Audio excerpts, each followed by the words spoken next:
요한계시록 5장 1절에서 14절까지 우리 한 목소리로 함께 봉독합니다. 내가 보매 보좌에 앉으신 이의 오른손에 두루마리가 있으니 안팎으로 썼고 7인으로 봉하였더라. 또 보매 힘있는 천사가 큰 음성으로 외치기를 누가 그 두루마리를 펴며 그 인을 떼기에 합당하냐 하나 하늘 위나 땅 위에나 땅 아래에 능히 그 두루마리를 펴거나 보거나 할 자가 없더라. 그 두루마리를 펴거나 보거나 하기에 합당한 자가 보이지 아니하기로 내가 크게 울었더니 장로 중에 한 사람이 내게 말하되 울지 말라.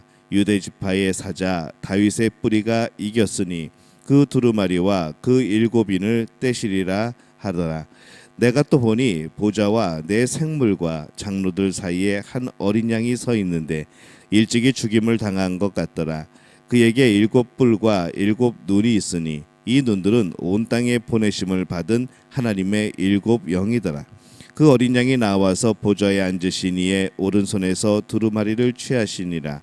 그 두루마리를 취하심에 내 생물과 24장로들이 그 어린 양 앞에 엎드려 각각 검은고와 향이 가득한 금 대접을 가졌으니 이 향은 성도들의 기도들이라.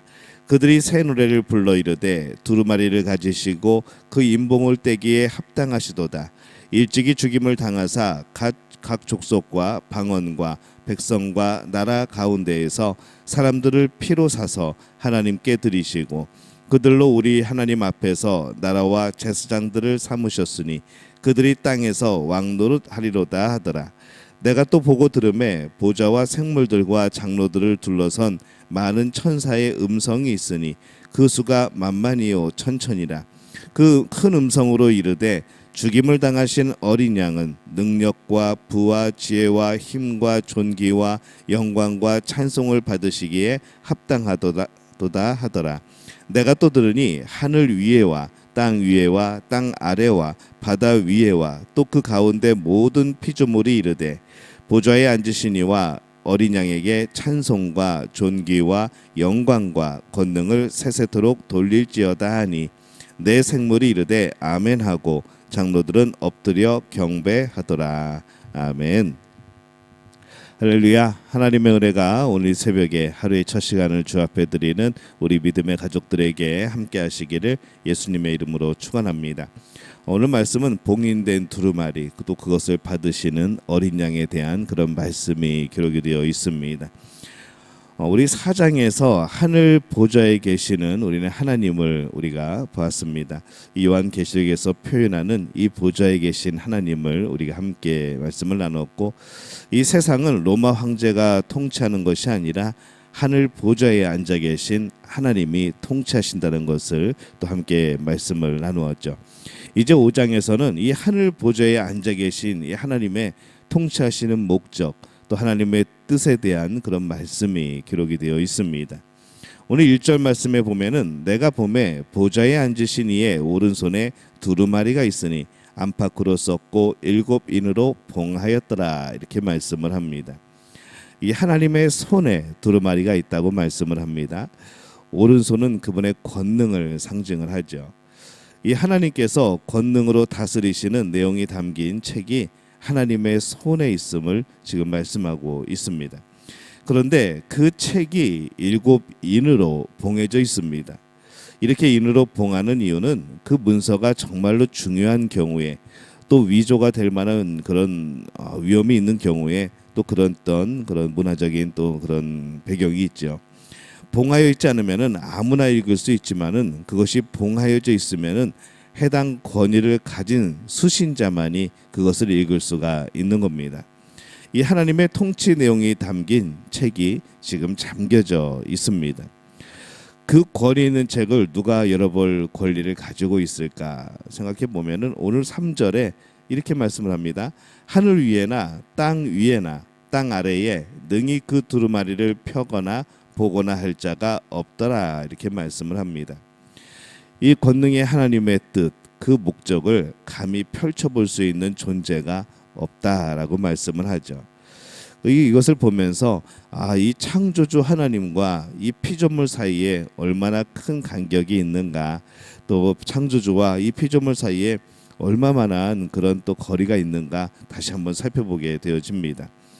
이 하나님의 통치 그리고 뜻이 담긴 그 중요한 그 책을 열 수 없는 것을 보고 요한이 얼마나 궁금했겠습니까? 근데 그것을 열 자가 없다고 하니까 요한이 얼마나 낙심을 했겠습니까?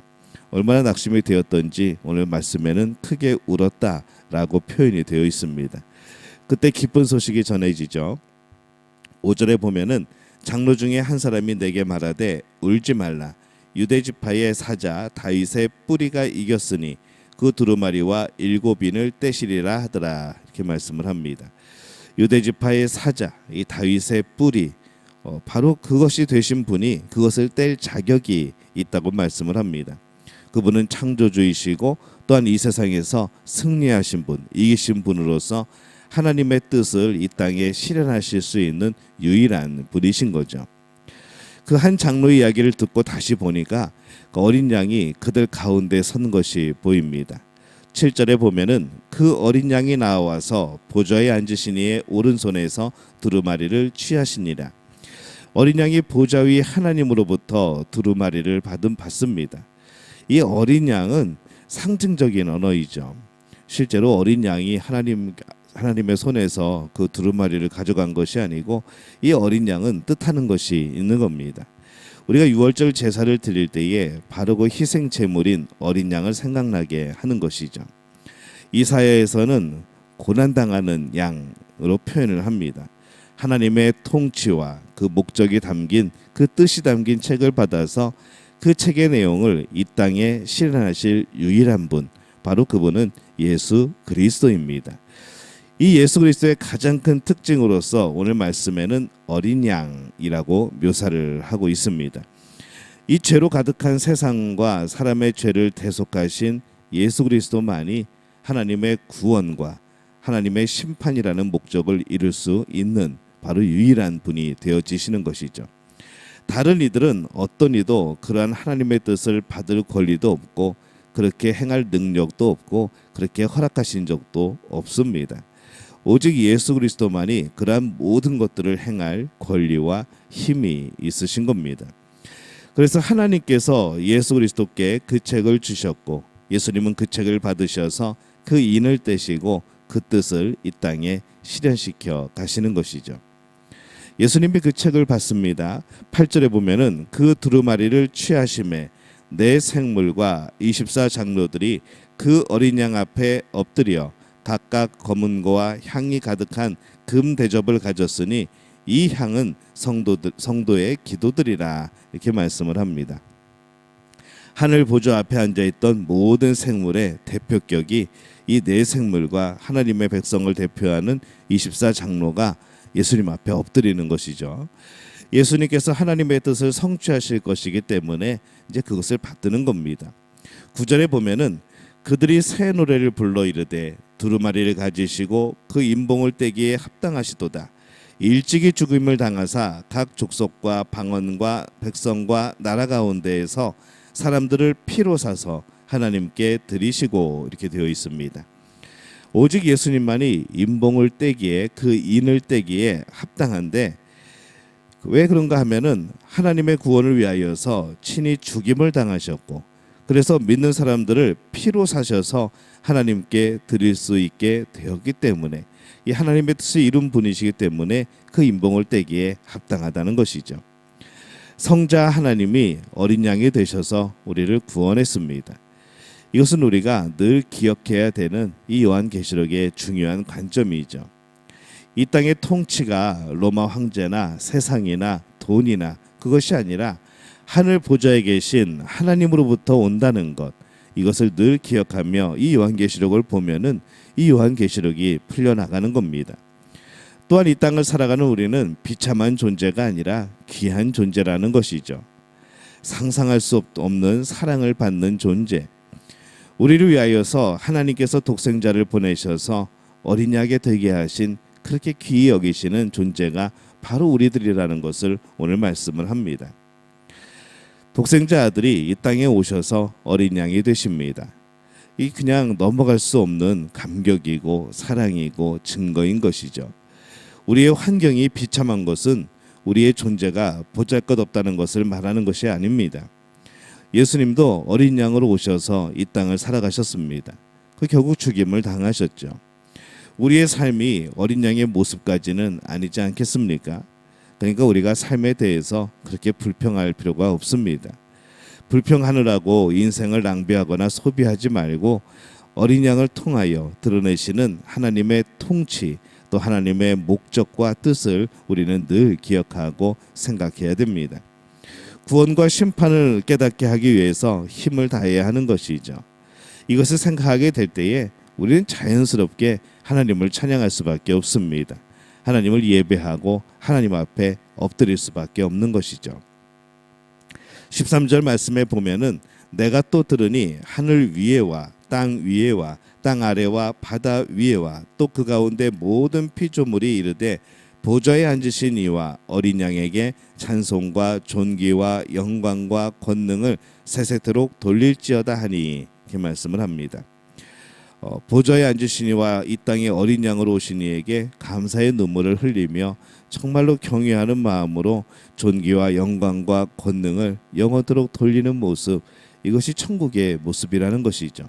매일매일 매 순간 벌어지는 바로 영광된 모습, 그 하나님을 찬양하는 것, 그 예수 그리스도를 찬양하는 것, 우리에게 주신 사랑에 대하여서 우리가 반응을 보이고 영광을 돌리고 그것에 대해서 하나님 앞에 진정으로 감사하게 되어지는 것, 바로 이것이 천국의 모습인 겁니다. 찬양하기에도 시간이 부족한 것이죠.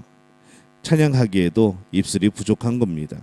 그래서 우리 찬송가 가사에도 있죠. 만 입이 내게 있으면, 입이 만 개가 있으면은 그 만 개를 가지고서도 하나님을 찬양하고 싶다는 겁니다. 우리가 어떻게 감히 불평하고 있을 수 있겠습니까? 어떻게 하나님을 찬양하지 않고 있을 수 있겠습니까? 이 하늘 보좌, 하나님의 뜻이 담긴 책과 그 책의 내용을 이 땅에 실현시키시는 그 예수님을 오늘 말씀에서 봅니다. 예수님이 어린 양으로 사셨습니다. 어린 양이라는 단어 안에 그분의 구원, 심판의 가장 중요한 것을 볼 수 있는 것이죠. 그것을 위해서 보고 있는 이들은 놀라면서 큰 음성으로 찬양을 하고 있는 겁니다. 우리도 그 찬양에 동참해야 되지 않겠습니까? 우리의 예배는 천국에서 매 순간 벌어집니다. 매 순간마다 하나님을 찬양하는 예배는 이어지고 있습니다. 오늘 그래서 우리의 삶도 매 순간이 하나님 앞에서 하나님께 영광을 돌리고 하나님을 찬양하는 그런 예배가 되어야 되는 것이죠. 그 은혜가 얼마나 큰지 아는 이들은 찬양할 수밖에 없습니다. 그 사랑이 얼마나 깊은지 아는 이들은 하나님 앞에 엎드릴 수밖에 없는 것이죠. 우리가 영원토록 찬양하여도 부족한 하나님의 은혜, 또 그 사랑, 오늘 그것에 동참하는 우리 모든 믿음의 가족들이 되어지시기를 예수님의 이름으로 축원합니다.